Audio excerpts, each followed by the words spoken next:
Assalamu alaikum. Мыйзамдын ою ниети концепциясы абдан жакшы. Бирок менин суроом тиешелүү мекемелерге аңчылыкка да байланыштуу, жаратылышка да байланыштуу.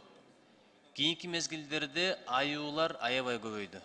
Мурда ак мөңгүлөрдүн алдында асказоолорго жакын жүрө турган болсо, азыр айылдын четине чейин кирип келип атат. Видеолору чыгып атат.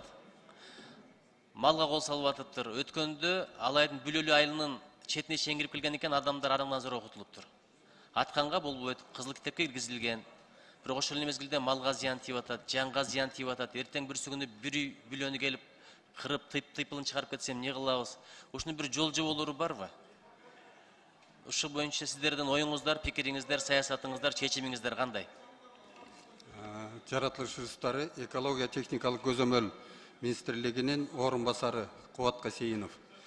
Урматтуу Нуржитин мырза, кыргыз эл депутаты, бул боюнча биздин акыркы жолу 2007-жылы кызыл китеп боюнча инвентаризация болуп, ошол жерде кабыл алынган.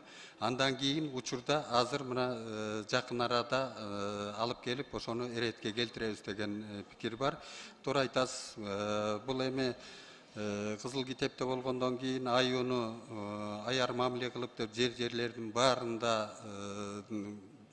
эме көзөмөлгө алып келгенбиз. Бирок мына бизге да кайрылуулар болуп атат. Ошол малдарын кай бир учурда ошол жана балчы электерди дагы талкалап кетип атат деген. Анан эми бул жерде биз эми мыйзамдын чегинде иш жүргүзүп атабыз. Аларды эми атпастан коркутуу кайра жеринде. Анан аюунун дагы мындай жаратылышына мындай касиети бар экен. Алга коркунуч тийбесе, адамзатына мындай кол салбайт экен. Ушундай эле бир мисал, контрабанда боюнча биздин инспекторлор Талас областынан илбирстин терисин, ашатылган баштары, тырмактары менен бардыгын кармап алышкандагы, мындан ары биз практикада ушундай кылалык деп ойлоп атабыз. Аны күбө жердирип, жана 5 ток катары коюп коет экен дагы, мунун баары кайра списание болуп кетет экен. Биз болсо мына улуттук тарых музейине өткөрүп бердик. Кудай буйрса, мындан ары дагы ошондой кызыл китептеги жаныбарларды эгер жанагыда даяр болуп кармалган болсо, музейге өткөрүп беребиз. Кийин ал жакта кереги жок деги турган болсо, анда мектептерге тийиштүү мамлекеттик органдарга өткөрүп беребиз. Чоң рахмат. Азыр айтып атпайсызбы? Коркутуп, атып эмес, өлтүрүп эмес, аюуларды коркутуп, кубалаш жагын караштырып атабыз деп. Эми коркутуп күчтесең кетип калдай, бул тоок эмес да. Анын да жол жоболорун карап көрүш керек. Эмне кыласыздар? Курдүрмөт менен аттырасыздарбы? Же бир атайын кароочуларды коюш керекпи? Мен түшүнөм, жаныбар, жаратылыш, бирок адамдын өмүрү андан да кымбат да. Жок дегенде айылдын четине кирип келгендерге карата чечкиндүү чара көргөнгө мүмкүнчүлүк берилеби? Карап көрүңүздөр.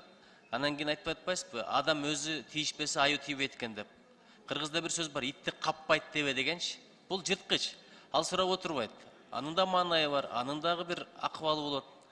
Ошондой учурда кирип келсе, биз ойлодук эле, илим айтты эле, кол салбайт деп жүрдүк эле деп, анан адамдарды жерге көмүп атканда өкүнүп калбагандай бололу да. Анын үстүнө мына бал чарбачылыгы да Кыргызстандын азыр экспортко чыгарып аткан чоң продукциясы бул бал чарбачылыгы.